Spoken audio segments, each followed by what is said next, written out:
nos vamos con el móvil. Matías Aguirre, ¿cómo estás? Buen día. Muy buenos días, Meli, Agus. Vinimos hasta el CREVA precisamente para poder tener algún desglose un poco más amplio de estos números que repasaban ustedes, que tienen que ver con la inflación del mes que hemos dejado atrás, de marzo. Por eso vamos a hablar con el economista, con Gonzalo Semilla. Bueno, Gonzalo, gracias por los minutos. ¿Cómo se explica esta inflación, este piquito que hemos tenido, teniendo en cuenta que venía con una baja importante? Bien, bueno, es lo que vos estás mencionando, es una pequeña aceleración. Te diría que no es para preocuparse. Sé que algunos colegas o medios de comunicación están alertando. El alerta tiene que ver porque esperaba estos números, eso es real, no lo esperaba. Lo que pretendía es que se siga desacelerando e incluso poder romper la barrera del 2% mensual, cosa que no ocurrió. Estamos más cerca del 3%. Te diría que está más asociado a un aumento importante en el capítulo de alimentos y bebidas, cosa que el año pasado, si bien tuvo aumentos importantes, vino por debajo del ritmo inflacionario general.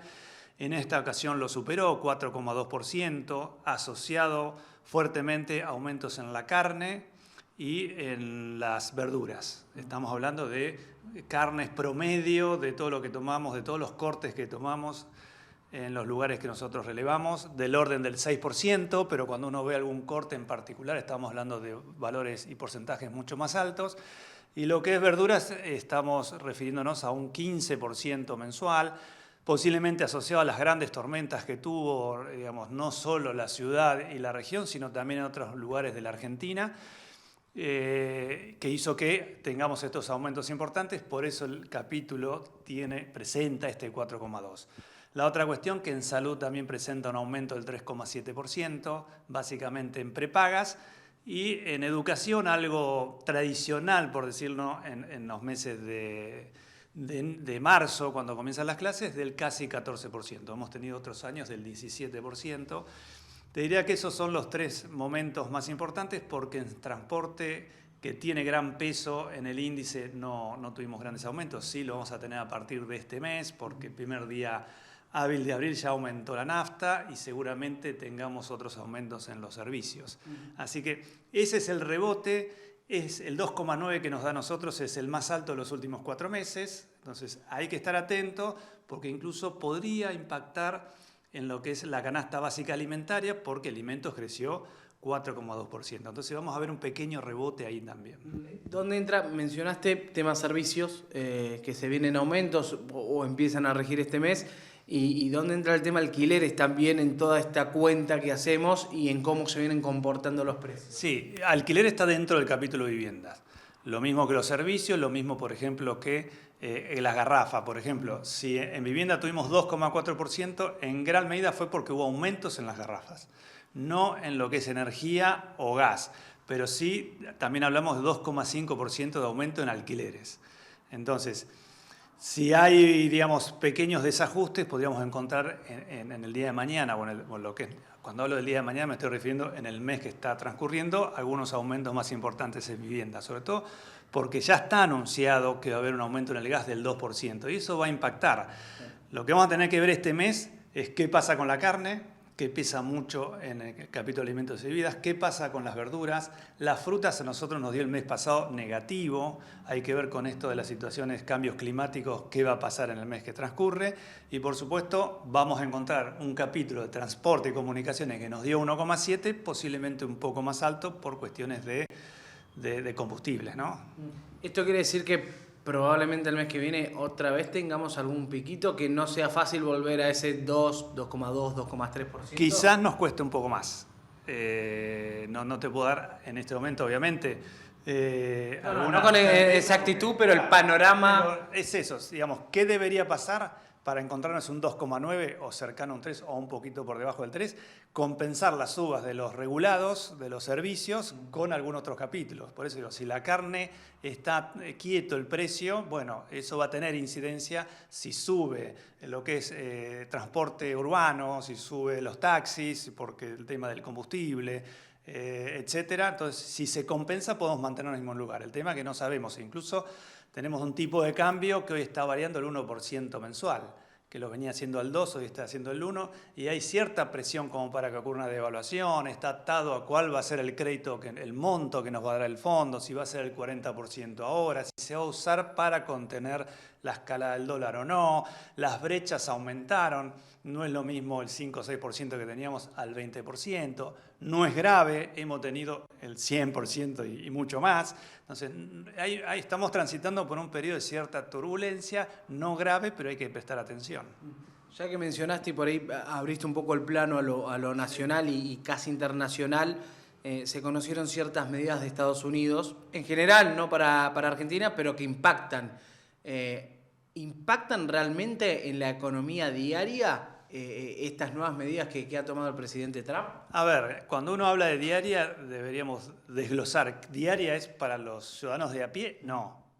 Pero sí para aquellos exportadores de determinados productos que van hacia Estados Unidos. Yo te tengo acá varios ejemplos. Es decir, Estados Unidos toma medidas proteccionistas. ¿Cómo lo hace? Aumentando aranceles de los bienes que produce el mundo y que entran a Estados Unidos.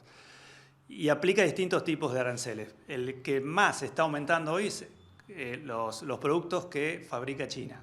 Entonces, hoy tiene un arancel de productos importados de China del arriba del 50%. Y eso tiene que ver con una guerra comercial que viene trayendo Trump con su primer gobierno. Volvió a reflotarlo y lo que hace es querer revalorizar toda la industria nacional de Estados Unidos versus lo extranjero. Y en todo eso impacta en el mundo en general, porque hay guerra comercial entre los países más importantes a nivel económico, y en Argentina porque aplicó un aumento también de aranceles del 10% a un montón de productos que nosotros exportamos a Estados Unidos. Y que nosotros, digamos, para dimensionar, Argentina exporta a Estados Unidos por año 6.500 millones de dólares, equivalente al 8% de nuestras exportaciones. Entonces, si hay un arancel, posiblemente exportemos menos. Ya no va a ser el 8 del total, sino va a ser el 5 o el 4 o el 3 del total. Son menos dólares genuinos que tenemos cuanto más necesitamos la generación de dólar.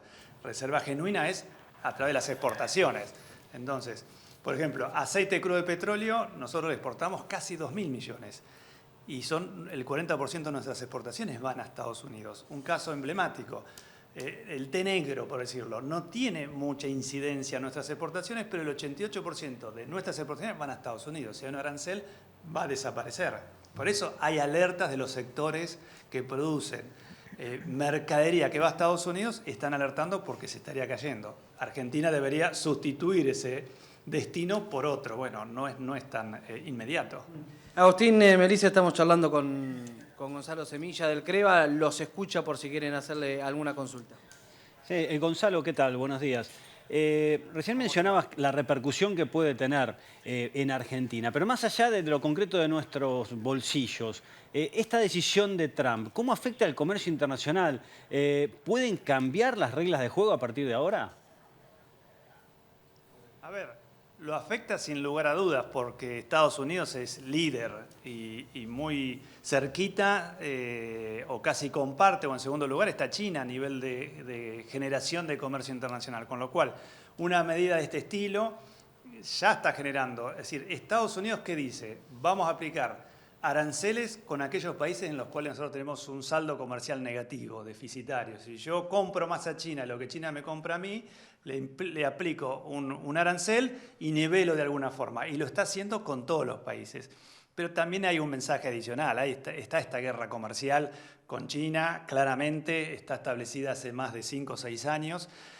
E incluso esto tiene repercusión en los mercados internacionales, en lo que son las tasas, en lo que son, digamos, las tasas de interés, lo que son el precio de los commodities, el precio del petróleo.